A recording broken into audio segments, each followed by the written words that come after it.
Good afternoon everyone, I hope you're all well.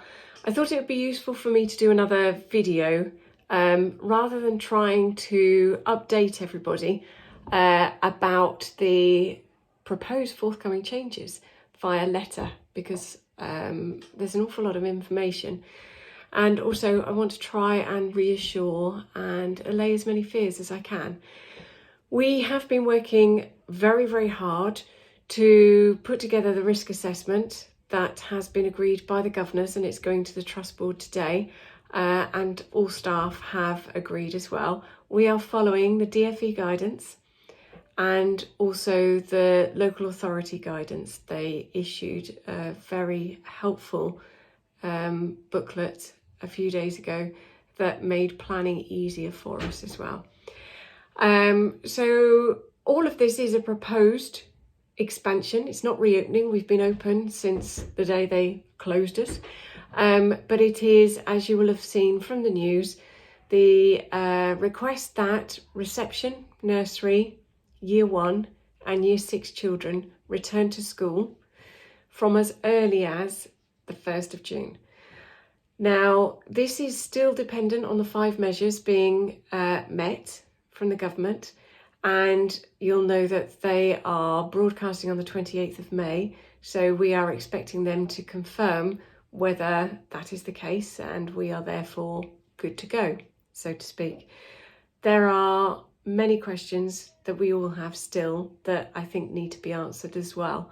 However, we are planning for whenever this expansion happens, whether it is that date of the week beginning the 1st of June, or whether it's delayed, from government. I'm going to send out the risk assessment to everyone. It is a long document, but have a read through it, and I hope it will answer all of your queries and questions. But if you have any more, please contact me. You've got my email address, and also the school phone is diverted to my mobile, so you can call and speak to me if that's what you prefer. So in a nutshell, how will it work?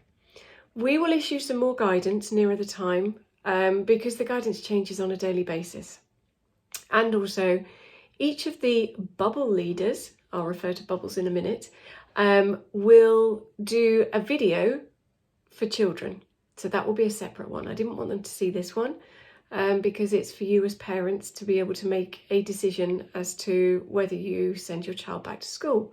And also those who have made that decision to hopefully reassure you that you've made the right decision. So the children will have their own video led by the member of staff that will be working with them, and we hope that that will then reassure them and make them ready for the return. So what will happen is, in a nutshell, we will have 4 bubbles. So Year 6 will return to Stardust class, and they may also have any key worker Year 5 children in with them. This is dependent on numbers, which is why I do need to hear back from everyone. The staff working in there will be Mr. Eggington and Mrs. Archer. We will then have a bubble downstairs in the reception class, led by Miss Tomlinson and Mrs. Penny, and that will be for reception children. I need to speak to nursery children parents because we need to make a decision about that, and about how realistically how we can try and social distance to any extent with 3-year-olds. The next bubble will be Sunrise class, led by Mrs. Miles with Mrs. Mansell in with her, and that will be Year 1, and perhaps again any Year 2 key worker children depending on numbers. And then the final bubble will be in the Moonbeam classroom, and that will be led by Mr. Thomas, Mrs. Lee in the morning and Mr. Wilson in the afternoons. That is a crossover of staff, but I've checked with the local authority, and whilst not ideal, it is acceptable. And they will be the key worker children bubble. Each bubble is limited to 15 children. However, numbers are looking far lower than that at the moment, but we have got a problem that key worker we have to restrict, unfortunately still, to the current critical key worker role unless the child is vulnerable. Otherwise, it then imposes on the other bubbles and we reduce capacity and we're unable to take back as required by the government. Those staff will remain with those bubbles of children, and the idea being, and it will happen, it's on our risk assessment, that those bubbles will not mix in any way, whether that be adults or children. So each bubble will be allocated an outside area, and that is their space they use when they want. The reception area will be the free flow area that they currently have outside their classroom. Year 1 bubble will have the front garden. Year 6 bubble will have the lower end of the field, and the key worker bubble, which will probably be the year 3-4 key workers, but perhaps the year 2s as well. They will have the top half of the field and the playground. So children within their bubbles will be mixing. Whilst we're social distancing within the classrooms, trying to get 2 metres space, it's not going to be physically possible at all times. And the DfE recognise that and have stated that in the guidance, that social distancing is not going to be possible for primary school age children. However, they will be spaced out in the classroom, and they will be recommended to stay 2 metres apart, and we will do our utmost. When they're out in their outside area, they will be able to play in small groups of 3. We will have regular hand washing every half an hour, and that will be hot running water. We will have lidded bins in the classroom, so all tissues will be thrown away in bins with lids, and those will be emptied throughout the day.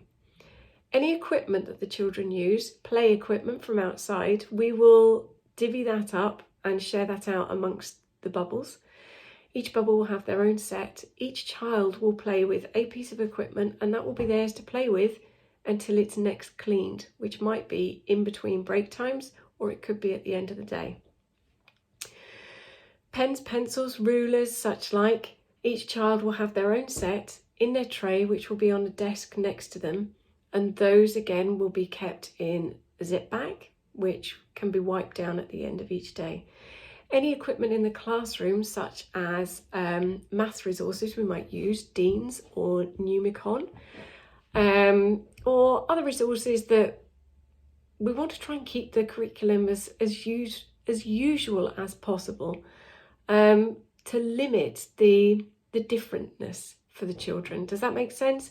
We're very aware that they're coming back to a school that is very different from what they left, and so for us it's about the well-being and making children feel secure and safe and happy to be back at school.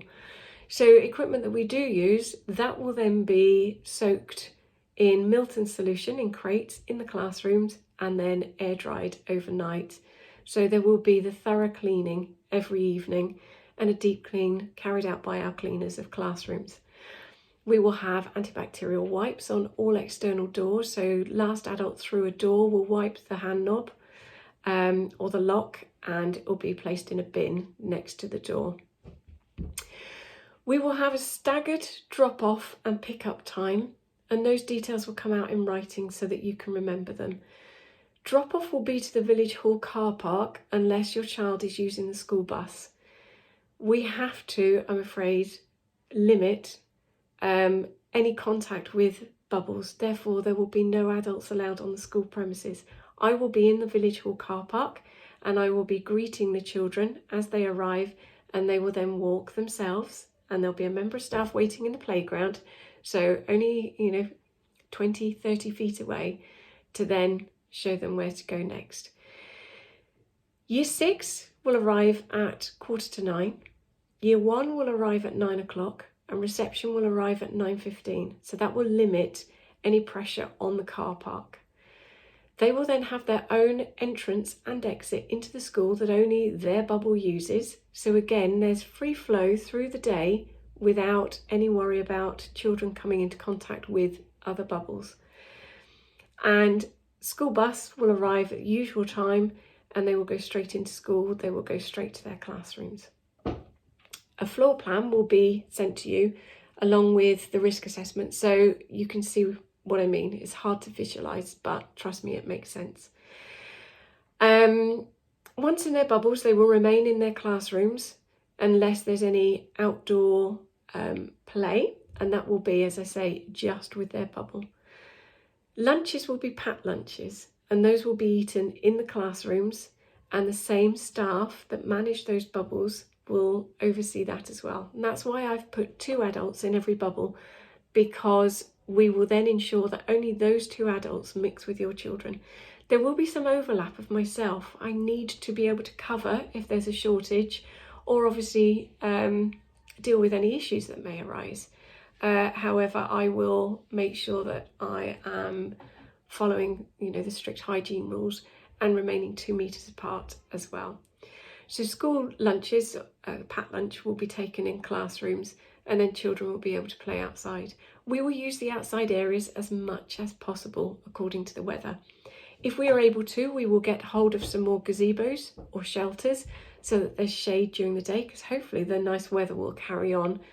And we will make use of the outside space and obviously ventilation, free flow as much as we can. Transport. The local authority have confirmed that they are putting on the large coach again. Therefore, we will be able to social distance to an extent that each child will have their own double seat. Our children will be advised not to turn around. Unfortunately, we will have to ask parents not to board the bus when you put them on in the mornings, but we will make sure that the driver oversees any seatbelts and ensuring that your children are clipped on. At the end of the day, at our end, 1 member of staff will go on the bus with a face mask and gloves, and they will ensure that children are clipped in so that they are then safe to travel, because that's first and foremost. It is going to be different, but it will work. And I think once we are back and we have done the first day, the first 2 days, we will very quickly get into a routine and it will seem quite normal. I realise that it's a huge decision for you to make, so we're at the end of the phone if you've got any further questions. And it's almost a wait and see what happens from the government and whether guidance changes.